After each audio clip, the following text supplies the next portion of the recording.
Joining us now, Tennessee Senator Marsha Blackburn, the great Marsha Blackburn. Senator Blackburn, thank you for coming on. You know, looking at this situation as an optimist who loves America and who believes in America, these are times that try our souls, and I can't figure out which is worse, the recklessness in Afghanistan or the recklessness of this anti-growth redistributionist budget. What are you thinking today? I have to tell you that Tennesseans are, first of all, concerned about getting people out of Afghanistan. I was up in Clarksville, where Fort Campbell is located, and heard from so many veterans, military families, people with children in in West Point, and they were very concerned about the broken promises, the message this sends to our allies. What you were talking about, Larry, leaving our citizens behind enemy lines. Likewise, you have so many people that are astounded that Joe Biden and Nancy Pelosi and Chuck Schumer would be dancing and giddy and happy that they are burdening our children and grandchildren with debt that is going to hamper them and their ability to have the American dream. The average child that is born this year is going to have $83,000 of personal debt, their responsibility, their share of our federal debt. That is what we're heaping on these children. And I have grandchildren. I want them to be able to live the American dream, to have their dreams come true. And how dare we burden them with this spending?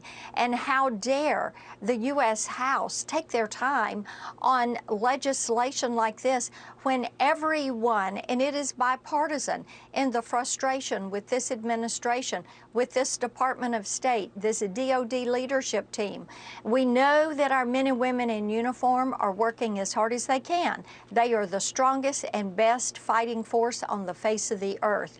But they are being hamstrung by a commander-in-chief who thereby is the leader of the free world, who is not acting like it. And as you said, his agenda is America last, not America first. We owe it to our citizens to get them out. We owe it to our partners to get them out. We owe it to our NATO allies to keep our word. Senator Blackburn, I was talking earlier to our mutual friend, Art Laffer, about this reckless budget. Yes.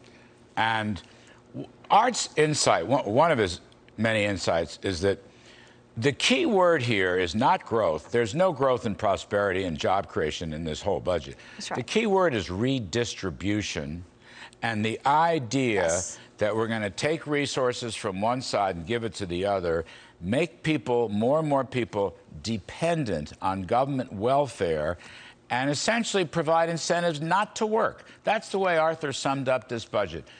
You think he's right? I do think that Art is right.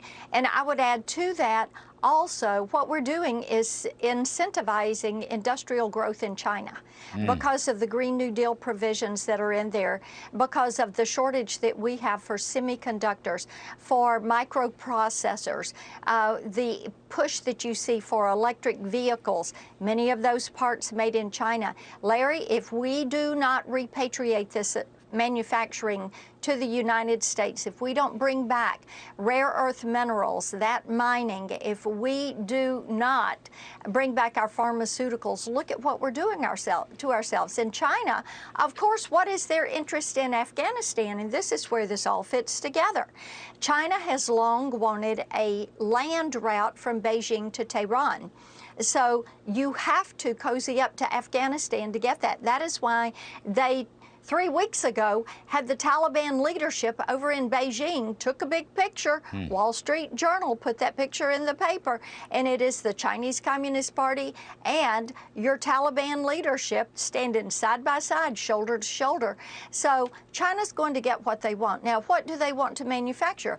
They want to manufacture affordable, in their words, less expensive military equipment.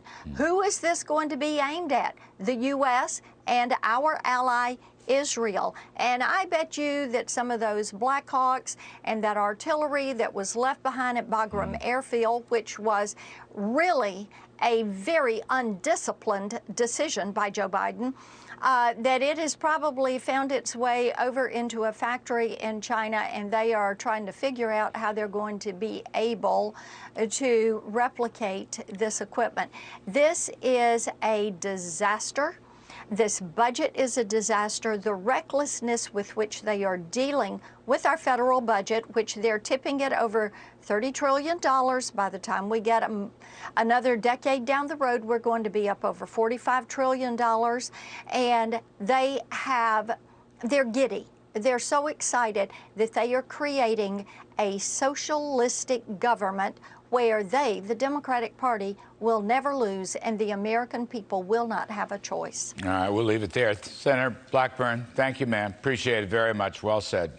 Support. You got it. Hope to see you soon. Hey, Sean Hannity here. Hey, click here to subscribe to Fox News YouTube page and catch our hottest interviews and most compelling analysis. You will not get it anywhere else.